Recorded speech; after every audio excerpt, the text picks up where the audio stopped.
Les partenaires dont vous parlez, oui. Quelle est leur situation? Je pose la question à ceux qui posent la question. Quelle est la situation de ces partenaires-là? Elle est catastrophique. Oui. Donc, le Niger est dans un système plus que de difficultés. Quand je dis que c'est catastrophique, c'est que ce n'est pas de difficultés. C'est nous qui rencontrons des difficultés. Mais eux, ils sont dans une situation catastrophique. Mais on dirait que vous ne suivez pas les informations. L'actualité. Des informations qui viennent de chez eux. Hein. Ce n'est pas ce que nous diffusons, non.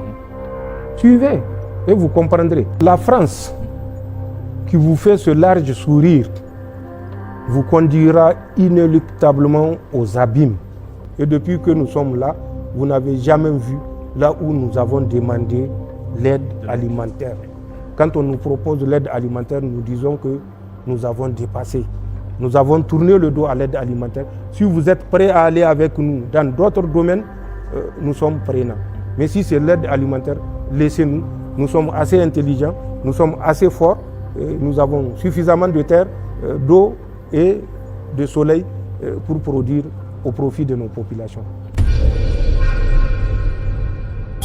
On va changer un peu le chapitre, Monsieur le Président. Tous les Nigériens s'accordent pour reconnaître que l'une des plus grandes réussites de votre régime, c'est dans le domaine de l'agriculture avec la grande irrigation.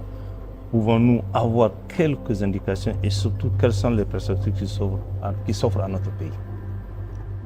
Je commencerai par la dernière interrogation. Les perspectives qui s'offrent à notre pays sont belles. En moins de 2 ans d'expérimentation, la grande irrigation a fait ses preuves. Quand nous étions arrivés, à quoi avions-nous fait face? À un embargo sauvage, où même les produits médicaux étaient bloqués à la frontière de Malanville-Gaïa. Je dis même les produits pharmaceutiques, où l'électricité a été coupée, vous vous rappelez. Et sur injonction de qui? Sur injonction de Emmanuel Macron. Et c'est là qu'on exécuté au quart de tour. Nous avons tiré les conclusions. Aucune dépendance ne peut faire le bonheur d'un peuple. Un peuple qui choisit de vivre dans la dépendance vivra misérable et malheureux toute sa vie. Nous avions dit, ayons au moins l'intelligence d'assurer notre alimentation. Il ne faut pas qu'on attende que le riz nous vienne de l'extérieur. Il ne faut pas qu'on attende que le maïs nous vienne de l'extérieur. Le mil et le niébé, je n'en parlerai pas. Qu'est-ce qu'il faut faire? Nous avons tous les atouts. Au Niger, nous avons l'eau, nous avons la terre, 1 267 000 km². Ou même dans le Ténéré, si vous plantez quelque chose ou vous sémez quelque chose, ça va pousser. Il suffit d'apporter l'eau. Nous avons le soleil. Dieu nous a bénis de ces 3 choses. L'eau, la terre, le soleil. Et pour tout agronome, il sait que ces 3 éléments réunis, même si c'est avec un doigt que vous travaillez, vous pouvez produire suffisamment pour vous nourrir. Pourquoi nous, le Niger, depuis là, on souffre? On n'arrive pas à assurer notre autosuffisance alimentaire. Nous avions échangé avec le génie rural, avec l'ONAHA, avec le ministère de l'Agriculture, avec la directrice du Fonds de solidarité. Il y a eu plusieurs présentations de projets pour qu'on voit ce qu'on peut faire et qu'au bout de 5 ans, nous on avait pris 5 ans, qu'on soit autosuffisant. Mais il y a un investissement qu'il faut faire. Or, c'était tout, sauf ce qu'on disposait. L'investissement, c'est ce qu'on manquait.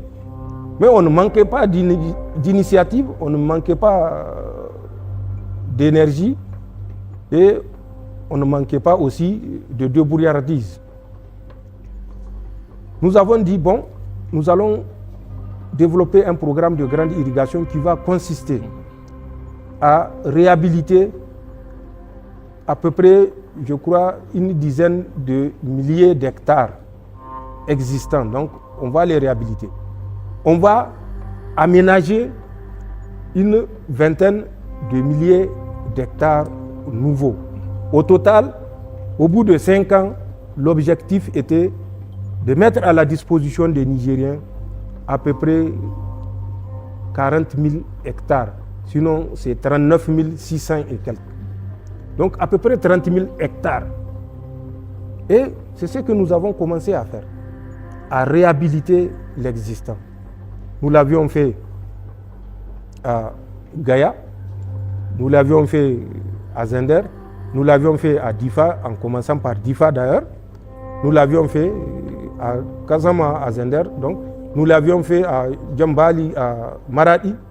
Nous l'avions fait à Gaya, comme je l'ai dit, et en fin de compte, dans la région de Tillabéri. Nous avons réhabilité des périmètres existants.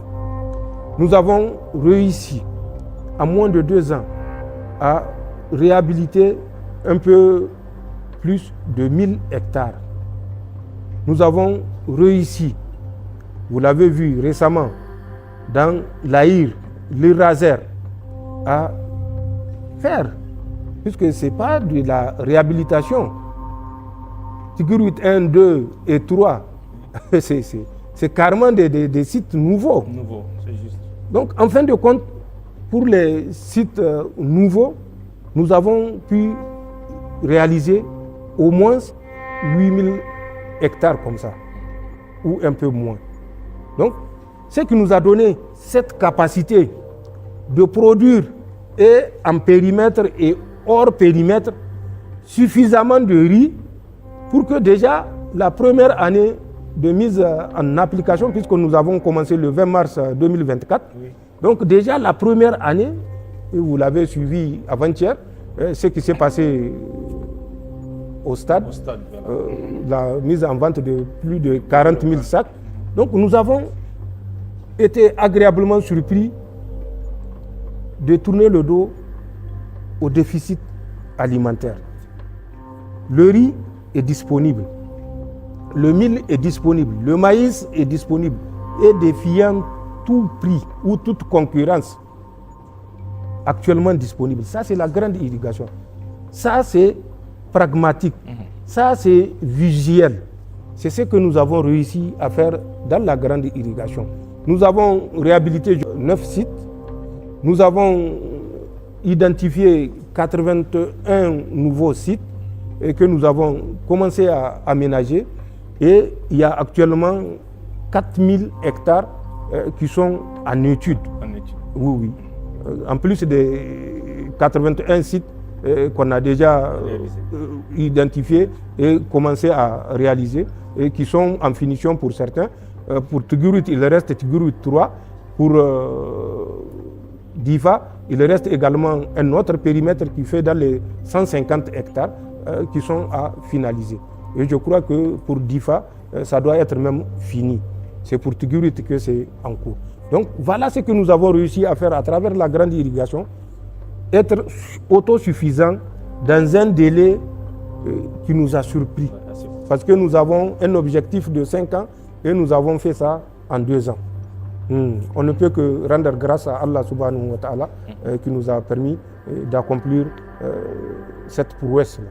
Et remercier tous ceux qui ont participé à l'aventure de la grande irrigation, que ce soit le ministère de l'Agriculture, que ce soit l'ONAHA, que ce soit le génie rural, que ce soit les producteurs, les coopératives, que ce soit le ministère des Finances, que de temps en temps, malgré la résistance, arrive à mettre quand même, et que ce soit le Fonds de solidarité qui a joué un rôle très important pour accompagner les Nigériens à se nourrir sans tendre la main. Et depuis que nous sommes là, vous n'avez jamais vu là où nous avons demandé l'aide alimentaire. Quand on nous propose l'aide alimentaire, nous disons que nous avons dépassé Nous avons tourné le dos à l'aide alimentaire. Si vous êtes prêts à aller avec nous dans d'autres domaines, nous sommes prenants. Mais si c'est l'aide alimentaire, laissez-nous. Nous sommes assez intelligents, nous sommes assez forts, et nous avons suffisamment de terre, d'eau et de soleil pour produire au profit de nos populations. Et c'est ce que nous ferons, Inch'Allah. Et on voit déjà les résultats. Monsieur le Président, pouvons-nous avoir quelques éléments sur l'état de l'économie nigérienne et surtout quelles sont les perspectives sur ce plan? Bon. N'en déplaise aux oiseaux de mauvais augure, l'économie nigérienne, elle avance, elle se porte bien dans un environnement mondial perturbé. Et c'est ça aussi et qu'il faut dire aux Nigériens, que les difficultés, tensions de trésorerie et autres ne sont pas une caractéristique aux Nigériens. S'ils peuvent avoir juste un peu d'esprit de recherche pour aller, on peut prendre de 2000 à 2026 le taux de croissance du Niger, ils seront surpris. Beaucoup de pays qui nous rabâchent les oreilles étaient en croissance négative pendant près de 10 ans. Ce qui n'était pas le cas du Niger et ce qui n'est pas toujours le cas du Niger. On avait une croissance de 10,3%. Et en 2026, malgré la baisse, nous sommes à environ 7% pour ceux qui aiment la précision, 6,9%. Donc, le Niger se porte bien quand on considère l'environnement, parce que chaque chose, il faut la placer dans un contexte. Et nous sommes dans un contexte mondial qui n'est favorable à personne. Nous avons une croissance qui est forte. Nous avons un taux d'inflation qui est maîtrisé. Nous avons les comptes extérieurs qui sont excédentaires. Et nous avons également les services publics qui sont efficaces. En tout cas, tout ce début de prospérité bénéficie aux Nigériens. Et comment faire pour que ça bénéficie aux Nigériens? C'est maintenant la réflexion que nous devons pousser. Concrètement, comme je l'ai dit, en termes de croissance, nous sommes à 6,9%. En termes d'inflation, nous sommes à moins 4,4%. Ceci s'explique par le facteur de la grande irrigation que je viens d'expliquer. Les prix sont contrôlés. Vous avez un sac de 25 kg à 8 000 francs. Vous avez un sac de 25 kg à 11 500. Parce que ça dépend de la qualité du riz que vous voulez. Le riz 33 qui est le top, le riz 32 et les brisures, deux types de brisures, 5% et 25%. Donc si vous voulez les brisures 5%, 25%, le sac c'est 8 000. Vous l'avez. Mais l'un dans l'autre, nous sommes loin des 20 000 qu'on nous avait infligés pendant l'embargo. Donc l'inflation est maîtrisée parce que qu'est-ce qui provoque l'inflation? C'est la variation des prix des produits de première nécessité. Donc, cette inflation, elle est maîtrisée là, à moins de 4,4%. Quand vous prenez le budget, nous avons réussi à exécuter le budget à hauteur de 1886 milliards. Le budget que nous avons réussi à exécuter à 1886 milliards. C'est une prouesse. Nous avons réussi à réduire le déficit budgétaire pour le ramener de 4,1% à 3,2%. Nous avons réussi à maintenir la dette très basse, à 43,2% du PIB, alors que le seuil d'alerte est à 70%. Aujourd'hui, je sais des pays qui sont à plus de 100%. Ils ont même craqué le plafond. Donc, nous avons réussi à stabiliser, mais le seuil d'alerte est à 70%. Dans le domaine des échanges avec le monde qui nous entoure, puisque j'ai dit nous sommes dans une globalité quand même, et nous sommes dans un système. Notre masse monétaire connaît une croissance d'environ 20%. Donc, c'est des signaux qui sont positifs. Le secteur secondaire a connu une croissance de 17,5%. Le secteur secondaire, 17,5%. Le crédit à l'économie, nous avons connu une croissance de 6,1% pour soutenir les BTP, les commerces, les services. Tout ça là, oui, 6,1%. Donc, et les perspectives pour l'année 2026 et l'année 2027 également sont positives. Donc, nous sommes convaincus qu'avec les orientations, avec la discipline que nous avons imposée, malgré les échos qui disent que c'est la belle vie, malgré tout cela, nous sommes convaincus que nous allons connaître des lendemains meilleurs. Je ne dirais pas que tout est merveilleux dans le meilleur des mondes. Nous connaissons des défis, de tensions, de liquidité, mais je l'ai dit, ce n'est pas propre au Niger, ce n'est pas propre d'ailleurs même à l'UEMOA, ce n'est pas propre à tous les pays africains. C'est une caractéristique qui s'observe dans les autres pays, même qui sont les donneurs de leçons. Donc, nous sommes conscients qu'il y a des tensions, qu'il y a des déficits en termes de monnaie, mais c'est des perspectives qui sont en tout cas encourageantes. C'est une situation qui est encourageante et c'est une maîtrise qui est là. Il faut se convaincre que si nous collectons 1 franc, et même si je ne l'ai pas dit, nous avons passé la collecte des impôts et taxes. Impôts et taxes. Nous avons passé de 883 milliards à 1103 milliards, soit une augmentation de 32,5%. Ce n'est pas rien. Et l'objectif pour cette année serait de pouvoir mobiliser 1800 et quelques milliards. Et c'est possible. Et nous allons faire en sorte que ça soit possible, Inch'Allah. Donc, il y a des perspectives. Il faut savoir dépenser 1 franc dans la bonne direction, dans l'investissement qui mérite d'être fait.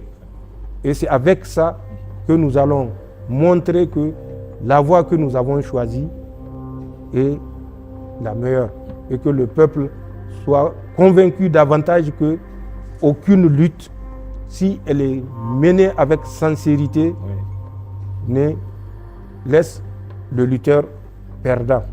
Et nous ne serons pas perdants, Inch'Allah. Certains estiment que la situation financière difficile que le Niger vit s'explique en partie par nos choix politiques, souvent en rupture avec les partenaires traditionnels du pays. Qu'en est-il exactement? Le Niger subit-il réellement un embargo de fait, Monsieur le Président? C'est ce qui est dit.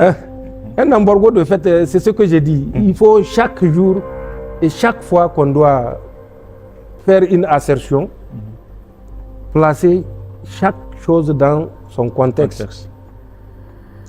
Les partenaires dont vous parlez, quelle est leur situation? Je pose la question à ceux qui posent la question. Quelle est la situation de ces partenaires-là? Elle est catastrophique. Donc, le Niger est dans un système presque de difficultés. Quand je dis que c'est catastrophique, c'est que ce n'est pas de difficultés. C'est nous qui rencontrons des difficultés. Mais eux, ils sont dans une situation catastrophique. Mais on dirait que vous ne suivez pas les informations. L'actualité. Des informations qui viennent de chez eux, hein. Ce n'est pas ce que nous diffusons, non. Suivez et vous comprendrez. C'est vrai, nous faisons face à des obstructions systématiques depuis le 26 juillet 2023. Et ça, vous pouvez vous approcher du Premier ministre qui a conduit le bâton de pèlerin du ministère de l'économie et des finances dans toutes les rencontres où il fallait défendre les intérêts du Niger. La France s'est systématiquement opposée. Mieux, la France a battu campagne auprès de certains États pour qu'on refuse un copec au Niger. La dernière situation, pour vous montrer à quel point la France est mesquine. L'eau de Zender, allez-y demander au Premier ministre. La France a mis son veto. C'était le seul pays qui a voté contre l'option de donner l'eau à des êtres humains. Tout simplement parce qu'ils sont nigériens et qu'ils relèvent d'un pays qui a décidé de prendre son destin en main à travers des chefs qu'on a toujours qualifiés de putschistes. Mais le putsch, nous le voyons ailleurs chaque jour. Quand chaque décision, même la loi des finances, elle est votée à coup d'article 49.3. Le 49.3, oui. On se demande où sont les putschistes. Depuis que Emmanuel Macron est là, il n'a pas pris une décision sans passer par le forceps de 49.3. Nous prenons des ordonnances, donc nous sommes collègues. Donc il ne faut plus nous accuser ou nous qualifier de putschistes. Si c'est des putschistes, nous sommes tous des putschistes. Si c'est les ordonnances qui définissent un putschiste. Mais nous ne sommes plus des putschistes. C'est dans la tête. Et nous, dans la tête, nous nous sommes libérés. Ce que nous avons fait, nous l'avons fait pour notre pays. Et nous ne reculerons pas. On nous qualifie de putschistes, de Pharaon. Ça, c'est leur liberté d'expression. Mais la réalité, elle est connue. Quand chez eux, c'est catastrophique, chez nous, c'est difficile. Mais quand on a à manger, sans fouiller dans les poubelles, je crois qu'on peut dire Alhamdulillah. Et nous disons Alhamdulillah.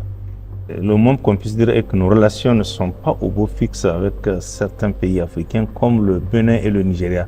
Pouvez-vous nous faire le point de la situation et nous dire comment envisagez-vous le futur de nos relations avec ces deux pays? D'abord le Bénin et ensuite le Nigeria. Enfin, peut-être pour être complet, nos relations aussi avec la Côte d'Ivoire. Ce que j'aimerais relever, le Niger n'a de problème avec personne. Tant que tu respectes notre choix, tu respectes notre dignité, nous n'avons de problème avec personne.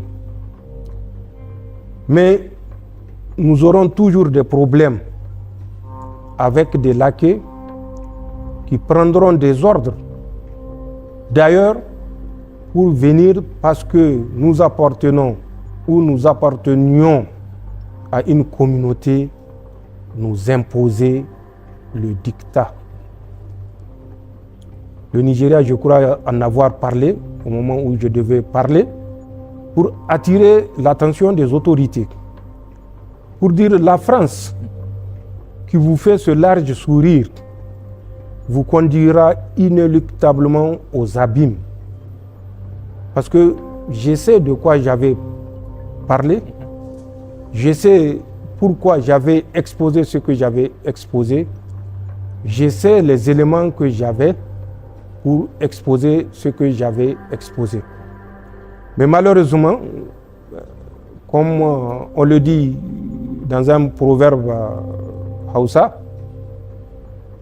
une guerre où il n'y a pas de volonté, il y a une plante là qu'on appelle le karam-karam. Rien que le karam-karam suffit pour que les guerriers disent que on ne peut pas manœuvrer. Ce que j'avais dit, c'est pour tirer la sonnette d'alarme, pour que les autorités du Nigeria m'entendent. C'est leur choix, ils ont décidé de ne pas m'entendre.